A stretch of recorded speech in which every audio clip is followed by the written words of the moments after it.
Calamity to us, self-brainwash. Things are easy to do. Beneficial and ordy are most difficult to do. Dhammapad 163.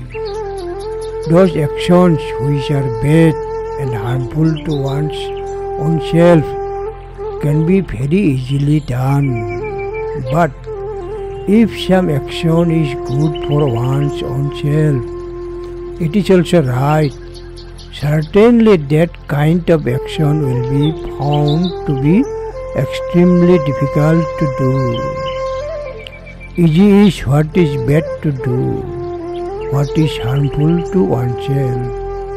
But hard, what is good, of benefit, is very hard to do. Dhammapad 163.